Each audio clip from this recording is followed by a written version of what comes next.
Boa tarde! Mais uma vez, nós estamos aqui para ler o livro de Esdras, e para quem não nos acompanhou no primeiro momento, né, não assistiu a primeira aula, volta lá na primeira aula.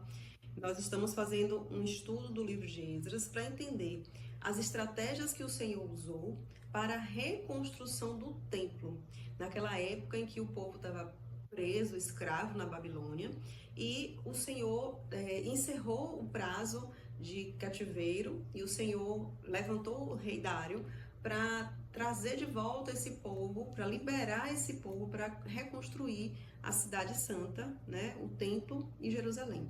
E nesse tempo foi levantado alguns profetas, que Jeremias inclusive foi um deles, que profetizava quando encerraria esse tempo de cativeiro e como seria o retorno desse povo para Jerusalém. E uma das pessoas que foi usada por Deus foi Esdras e Neemias. Foram homens que se mobilizaram para restaurar esse templo, para resgatar esse povo, trazer de volta para restaurar esse templo.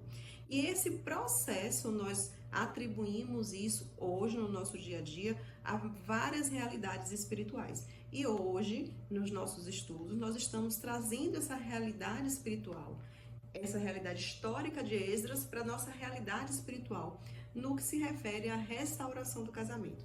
E como é que eu vou entender restauração de casamento através da restauração do templo? Simples. O templo era a simbologia da aliança de Deus com o povo. Era onde o Senhor se manifestava para o povo ter acesso. Ali era o local onde tinha toda a simbologia dessa aliança de Deus com o povo.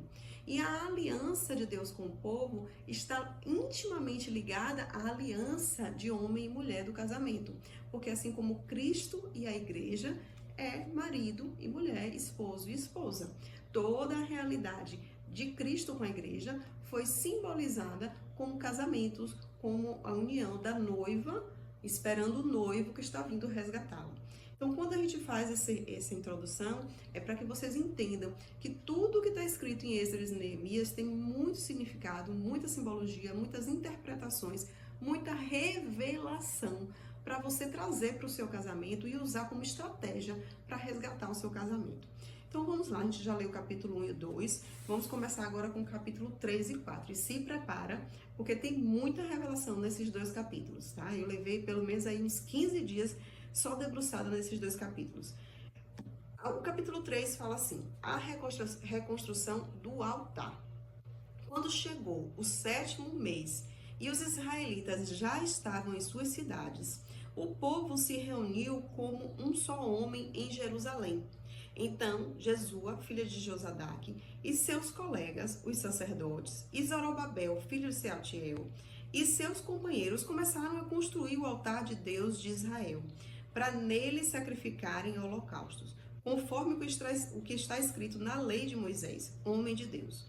Apesar do receio que tinham dos povos ao redor, construíram o altar sobre a sua base e nele sacrificaram holocaustos ao Senhor, tanto os sacrifícios da manhã como os da tarde. Depois, de acordo com o que está escrito, celebraram a festa das cabanas, com um número determinado de holocaustos prescritos para cada dia.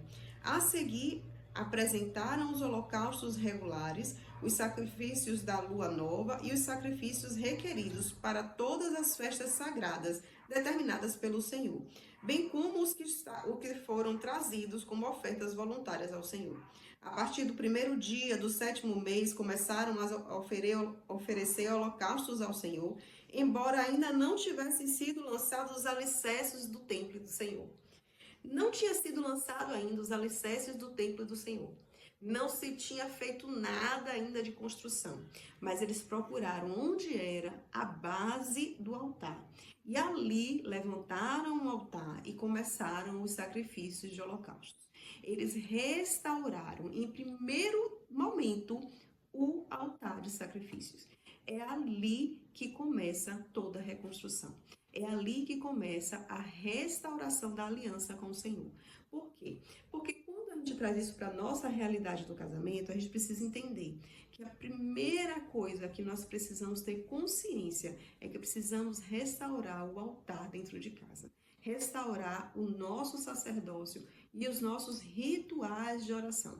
Porque aqui você vê que ele voltou a fazer os rituais de sacrifícios da manhã e os sacrifícios da tarde. E quando se refere a sacrifícios, a gente pode entender esses sacrifícios como os sacrifícios de oração, os sacrifícios de jejum, os sacrifícios internos, porque tudo isso aqui tem muito a ver com você e comigo.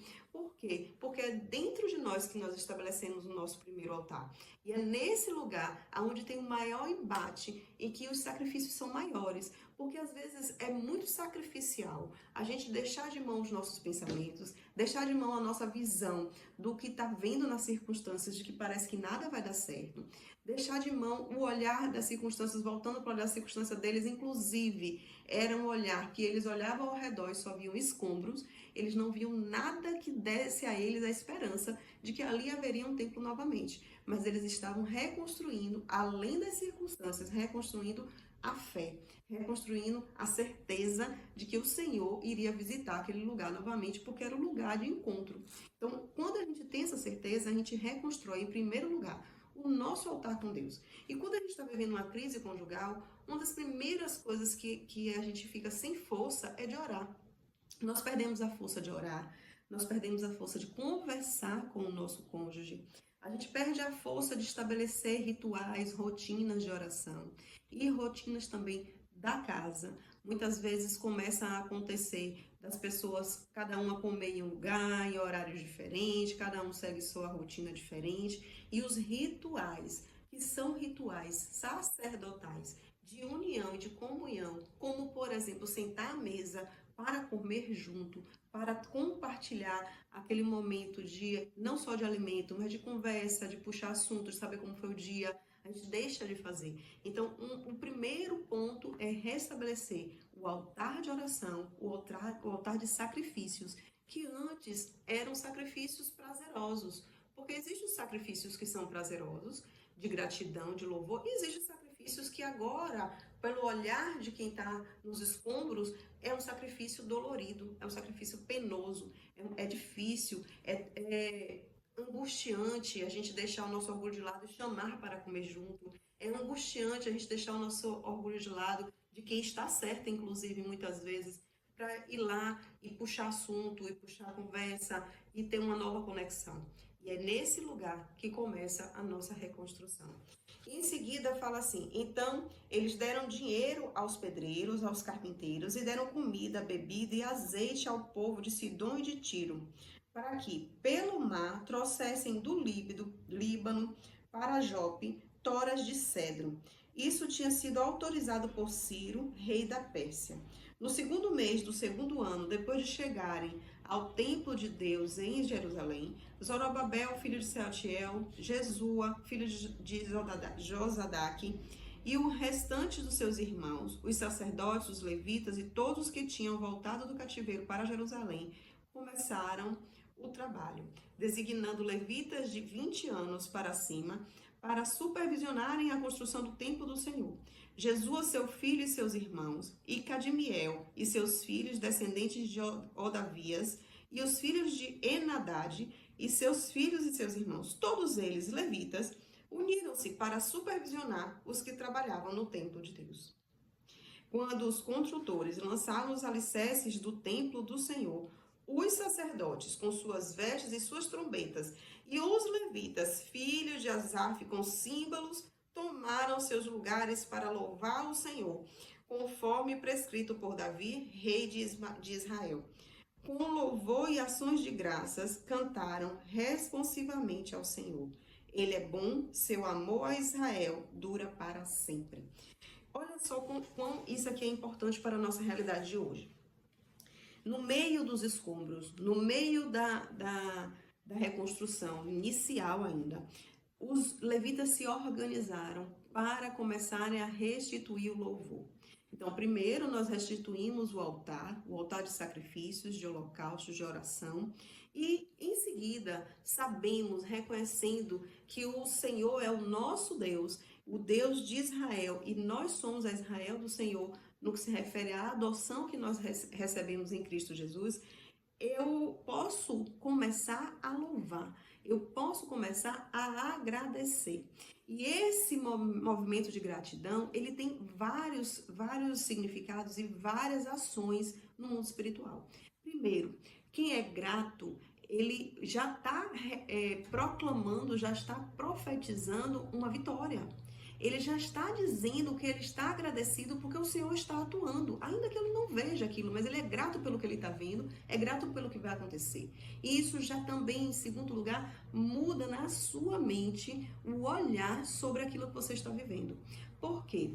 Porque o cérebro, ele vive de repetições. Ele aprende por repetições e ele vai repetir cada vez mais aquilo que virou padrão. Quando nós estamos numa crise conjugal, nós nos tornamos repetidoras de queixas e reclamações. E isso vai se tornando um padrão tão grande que a gente entra num ciclo vicioso, que a gente já não consegue enxergar coisas boas. E olha como fica desafiador nós reconstruirmos algo que nós não encontramos coisas boas nela. Então nós precisamos começar a quebrar esse ciclo de repetição negativa e reconstruir como um ciclo de repetição positiva. E para isso, nós precisamos começar com o louvor. Nós precisamos fazer exercícios de gratidão, exercícios de louvor. E eu sei, é muito difícil, no meio da confusão, você fazer exercícios de gratidão. Por exemplo, né? Não sei exatamente o que é que você está passando, mas vamos imaginar um esposo que está completamente desviado, fazendo tudo errado, chega em casa grosseiro e você ainda assim ser grato por ele. Mas é aí que vem a contradição que no mundo espiritual se torna perfeição. Porque você vai agradecer ao Senhor por aquilo que você está vivendo, pelo amor que o Senhor tem por ele, pelo amor que o Senhor tem por você. E vai construir na sua cabeça reforços positivos daquilo que você enxerga. Agradecer pelos pontos positivos que você enxergar nele, ainda que você tenha que construir esses pontos positivos na sua cabeça que no momento você não está enxergando. Mas seja grata, louve ao Senhor, porque o louvor liberta. É o louvor que vai libertar daquela situação, dos cativeiros emocionais, dos cativeiros físicos, dos cativeiros de vícios que o seu esposo está vivendo ou que a sua família está vivendo. Então, comece a reconstruir o louvor. Tá aqui. Os sacerdotes fizeram exatamente isso. Enquanto estava acontecendo o processo de juntar material, de trazer o cedro do Líbano, de começar a requisitar os pedreiros, os levitas já estavam louvando. Eles já estavam sendo gratos porque o Senhor estava fazendo acontecer. Amém? Vamos seguir adiante. E todo o povo louvou o Senhor em alta voz, pois haviam sido lançados os alicerces do templo do Senhor. Mas muitos dos sacerdotes, dos levitas, dos chefes das famílias mais velhos, que tinham visto o antigo templo, choraram em alta voz quando viram o lançamento dos alicerces nesse templo. Muitos, porém, gritavam de alegria. Não era possível distinguir entre o som de gritos de alegria e o som de choro, pois o povo fazia enorme barulho e o som foi ouvido a grande distância. Meu Deus, como isso é importante a gente entender. Olha só, os sacerdotes antigos, os velhos, os mais velhos, eles estavam vendo ali uma destruição que na memória deles tinha quão poderoso era aquele templo, quão lindo, quão formoso, quão exuberante era aquele templo que agora não existe mais. Já os sacerdotes mais novos, aqueles que estavam iniciando a jornada e que estavam gratos pelo que estava acontecendo naquele momento, estavam louvando. Então, assim, o que dentro de nós a gente pode entender que acontece? Muitas vezes nós temos dificuldades de estar nesse momento de gratidão e de louvor, porque estamos apegadas ao que existiu, a como era no passado, ao amor que tinha antes, a como ele lhe tratava bem antes, a como vocês conviviam bem antes. Só que isso precisa ser deixado como o primeiro templo e entendermos que estamos construindo uma nova história e a glória da segunda casa será maior do que a da primeira. Então, se a gente não tiver realmente esse distanciamento do que foi no passado, vai vir muitas mágoas do passado junto com isso. Muitas recordações do que vocês viveram no primeiro templo, que às vezes criam barreiras e obstáculos para você reconstruir esse novo templo. Porque você vai ficar sempre fazendo comparações. Você vai querer sempre estar resgatando aquele passado. E reconstruir o templo não é resgatar o passado, é começar de novo. Tudo do novo, do zero. Então, vamos entender que o Senhor está nos mostrando aqui que nós precisamos começar de novo, reconstruir o altar, reconstruir a gratidão, reconstruir o louvor. E aos poucos a obra vai sendo feita e tijolo após tijolo, a reconstrução vai se tornando, vai tomando forma na sua vida. Amém?